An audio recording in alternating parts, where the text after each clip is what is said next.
Thomas Soto, basta. Il refuse d'être utilisé après son gros accident. Yo la team, aujourd'hui, on parle d'un sujet qui mélange accident, émotion et récupération politique. Et franchement, ce qui s'est passé autour de Thomas Soto, ça mérite qu'on en parle point parce que oui, à la base, c'est juste un accident de vélo.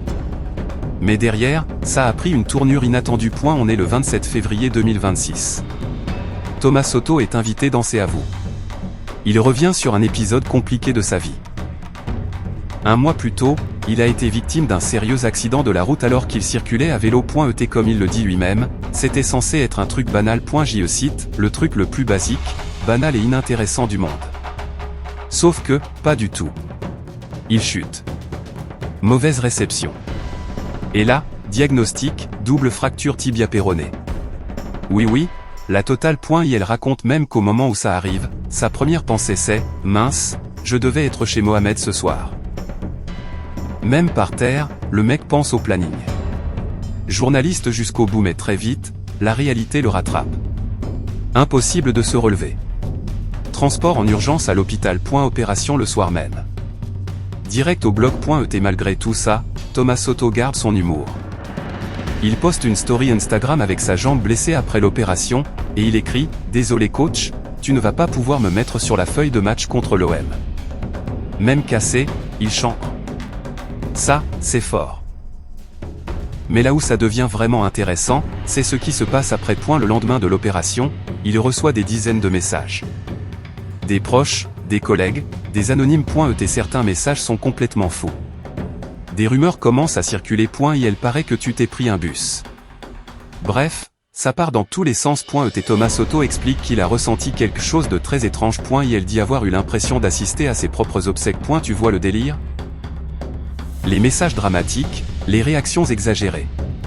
Comme si tout le monde parlait de lui. Alors qu'il était juste là, allongé dans son lit d'hôpital. Mais attendez, ce n'est pas fini. Pendant sa convalescence, une journaliste du Parisien le contacte. Jusque-là, normal. Sauf que très vite, certains responsables politiques commencent à s'emparer de l'histoire. Ils reprennent sa story Instagram.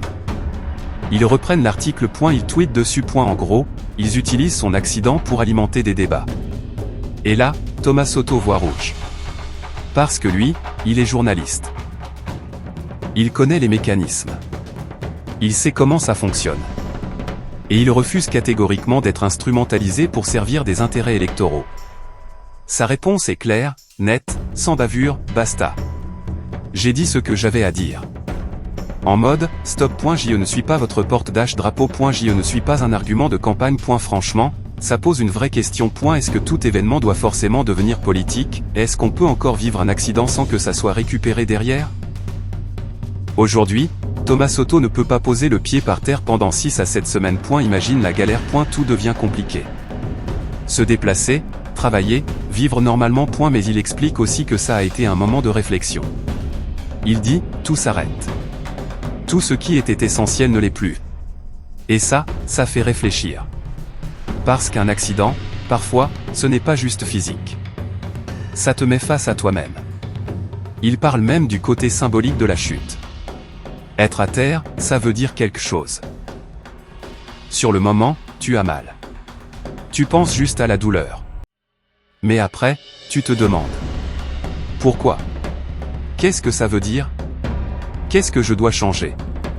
Et ça, c'est puissant. En résumé la team. Un accident qui semblait banal.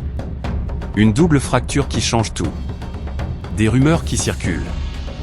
Des politiques qui récupèrent l'histoire. Et un journaliste qui dit stop. Franchement, respect à lui d'avoir posé ses limites.